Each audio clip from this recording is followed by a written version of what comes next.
Hey guys, and welcome to a live game. So I'm going to play this, and I'm going to commentate over this as play it. Now I'm playing support Malphite. The Malphite is a very passive support at the start of the game. Other than that, there's not much to be said other than his ultimate is game changing, and that's the fun part of playing Malphite. This game it's probably not stacked in our favour. However, I think we can still snowball this game relatively quickly if Shaco gets ahead and he does his thing. Then it'll be possible. But by the way things that are showing themselves, they have a Nasus top and he's against a Braum, and a Rammus jungle gets pretty huge as well as a Nautilus support. Now I've gone over Nautilus before and he is he's a fantastic support to have. There's not much I can do pre-6 in the lane. I don't have any lane pressure on it. I'm going to see if this Nautilus takes advantage of that. However, he does have Thunderlord's Decree, which is a little bit strange to take on Nautilus, unless he's going to damage build, which would kind of surprise me. Now I don't need to leash for Shaco here, so hopefully that he can get around the map and he can maybe do a level 2 gank or something. Okay. Alright, so there's a bit of miscommunication already within the ranks, which isn't good. So I'm going to hold on to my Relic Shield passive at the minute. I'm going to start Q because it's the only disengage tool that I have at the minute. Ashe really needs to be wary. Now I'll see how good this Ashe is because of her CS. So she's not CSing very well at the minute. I'll give her a break though. So we'll drop the disrespect. So the important thing to play against Nautilus,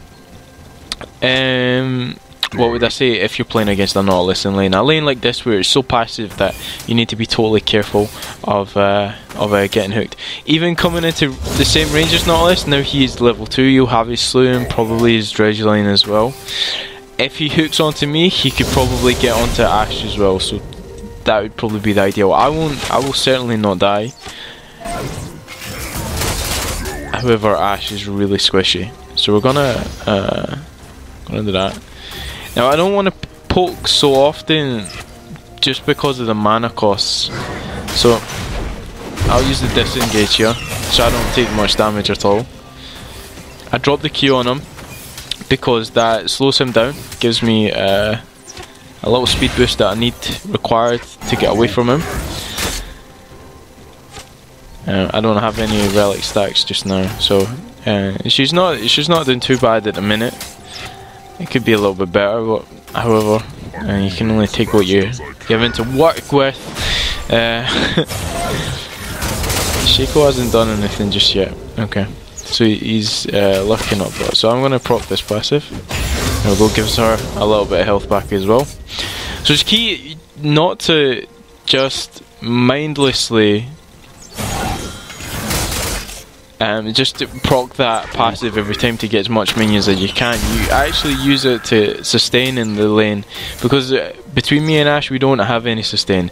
Now Varus is out of mana because he's been trying to poke so often, so he can't really do anything to us right now. So there he goes again. So he's completely and it's 4 minutes into the lane. We'll drop a little hit on that. Let's see if she get that. Did she get that? I don't know, but she's 6 CS down, so she's a minion wave down, something along those lines. She's still not getting the CS. Alright. It's hard to really do anything in this lane. Like I said, I can't give any pressure until I'm level 6. And it's important to stay within the minion, the wave of minions, because the Nautilus can't walk up to you and drop the damage. His point and click stun, he can't drop that either unless he wants to take minion aggro. So we're playing this relatively smart. It's just about who can CS a little bit better. That's all it is. And then if we can snowball the lane, If we can snowball the lane once I'm 6. See, so Nautilus missed his dredge lane there, so not sure how reliable this guy is in hitting his dredge lane. But like I said, you don't need a dredge lane for Nautilus. All you need to do is get in the face of the enemy, and that's what we're denying him here. I'll drop a ward in there. Okay, so Rammus. So we're gonna use the engage here. Gonna drop exhaust on Varus. So Nautilus flashed. I'm not gonna die here. We don't need to flash either. So that is calculated because I know that I can take so much damage. So it's basically so I'm gonna sustain here. So I know that I warded that anyway, but so really Shaco, so I need to flash that. Shaco kinda baited us there, not gonna lie. So LeBlanc came in there and she didn't really ping, so there's a bit of miscommunication, so we can get on this Rammus. Didn't get an assist for that one, unlucky boys.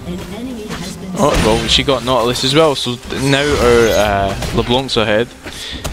She can snowball this lane, or her lane, hopefully. Annie is always a very difficult lane to go against. I mean, she has extreme poke, her stun as well. So I want to help her push this in, so we shouldn't be messing about here. Brom is doing surprisingly well. It's rare that you see a Brom top. Kudos to this guy for actually doing it. So I'm not getting poked down a lot. However, we do need to ward for the Rammus gang. The Rammus is very difficult to ward against because he's so quick to come into lane and then get out again. So we'll pick up the Sight Storm, we'll pick up a pink ward as well. And I'm going to pink this, but then I'm going to place a ward up here, and then I'm going to place a ward here, because either way Rammus can powerball through that way, and then you wouldn't be able to stop it in time, like it just happened there. Like I said, I didn't think we'd die from that gank. I held on to my flash because I knew that I didn't need to burn it. So I'm going to place that there, and then place a ward there. So I know that Nautilus is probably going to try and ward this. Okay, so maybe he's not. So I'm going to drop a ward over here as well. That way that I can see Rammus coming if he's this way or that way. And he can't really come another jungle route other than that. So this is where Rammus is. I'm going to ping him out to the team so that we know where he is.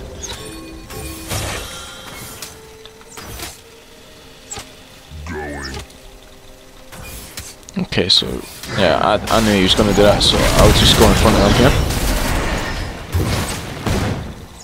So it's better for me to take that rather than my ADC. And she's pretty chunky right now. I want to eat up here because I want to heal up a little bit quicker than what I am. I forget that Nautilus took Thunderlords. It's pretty annoying. So I have ultimate now. Oh no, you don't want to go that close. So they do need to respect that I have ultimate.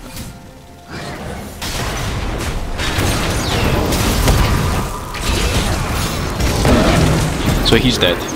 So again, they didn't respect that I had ultimate. They wanted to come into a minion wave. So I'm going to leave this for her,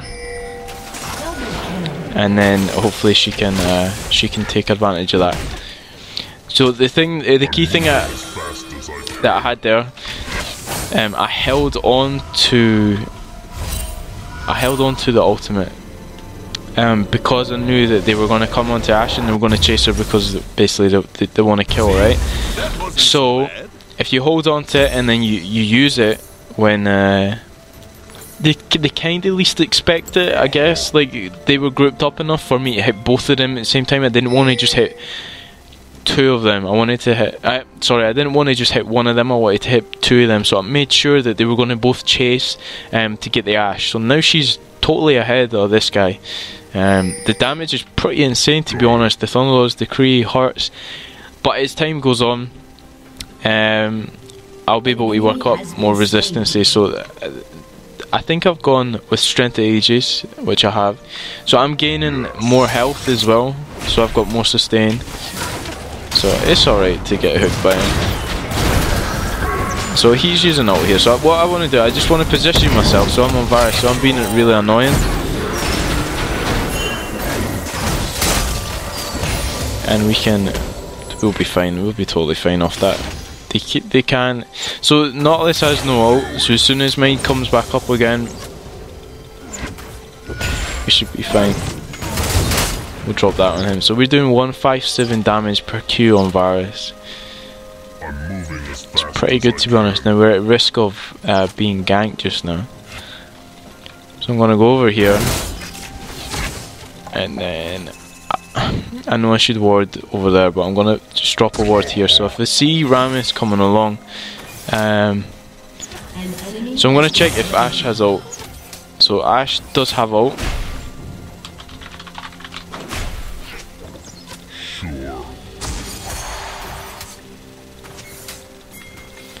So Shaco is gonna go here. So he's dead. So that's the sort of wombo combo that you get with an Ashe and a Malphite. As long as you can coordinate it properly, so that you're pulling off each and every time, then you know it's almost going to be instant death for the enemy ADC at all times. In general, like I said, pre-level 6, you don't really have any. You don't have any. Sorry, he's hitting me there. I don't know why. You don't have any lane presence, so he can't really do anything to us.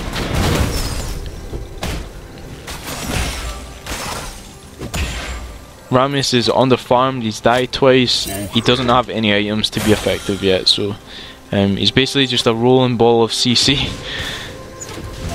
So we wanna just back off of this.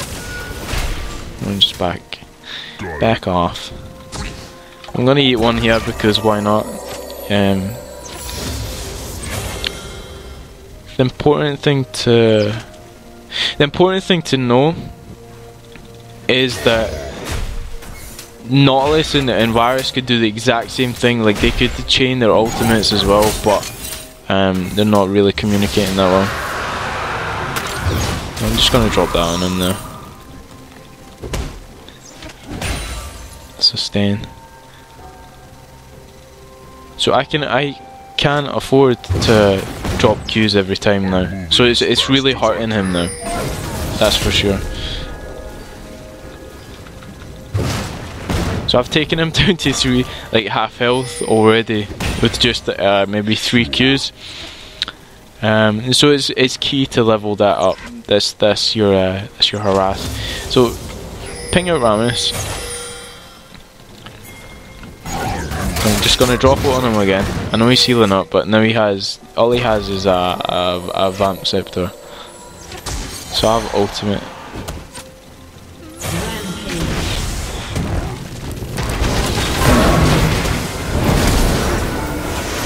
Again, it was just maybe it was a bit of a desperation play. I'm not too sure. Let's see what's going on over here.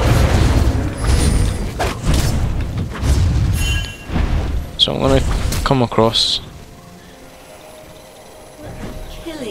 Alright, so I know that Nautilus is gonna go on him.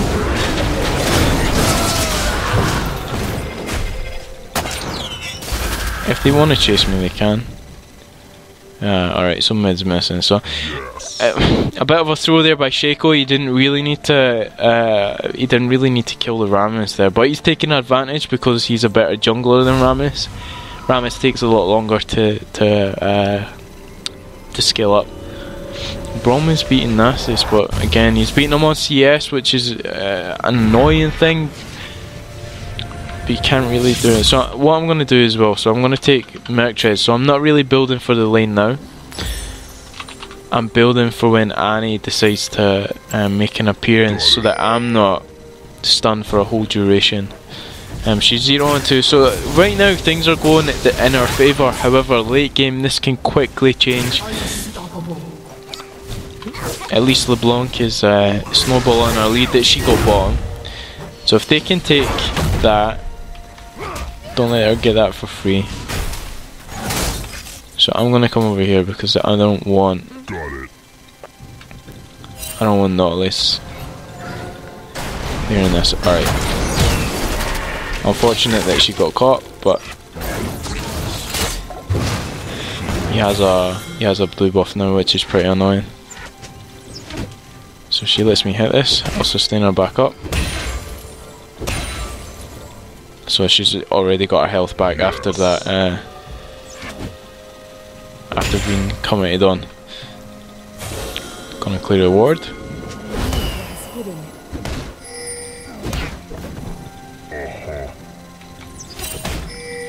I want to get this because control of the Scuttle Crab is probably beneficiary for the bot lane.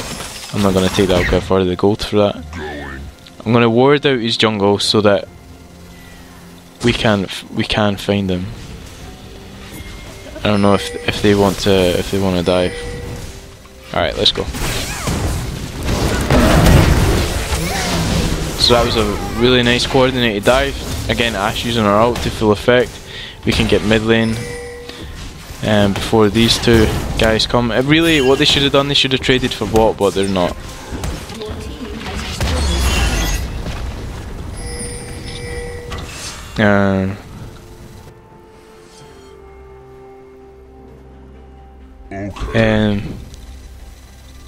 So I'm gonna go to the top here. Although they don't need me, but we can apply pressure to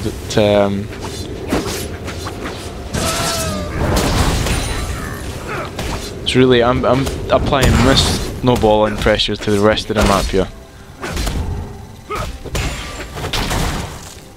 So I took mid turret. So now I'm going up to top now, and it's going to take me a while to get this because no one else is coming to get it. So I'm going to make sure that Annie can get a good stun off here. So we pulled Annie top. She probably doesn't want to be top. And again, we just got the TP out with Nasus as well. So that's 2 top.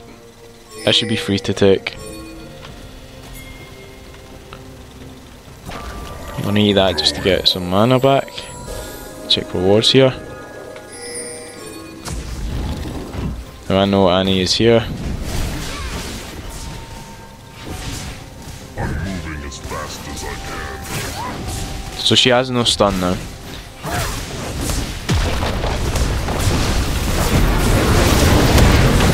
So she's always gonna die there.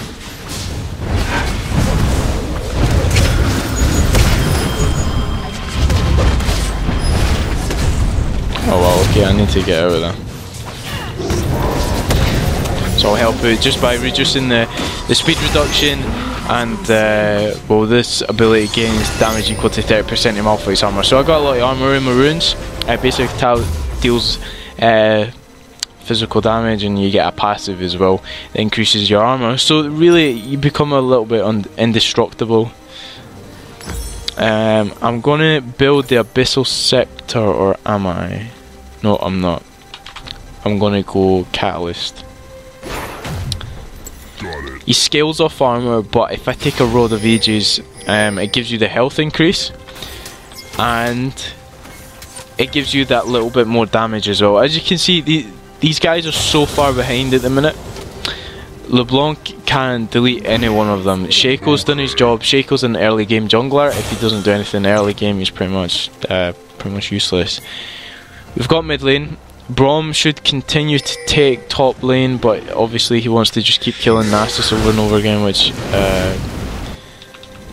know, is not a bad thing, I guess. But it's whatever.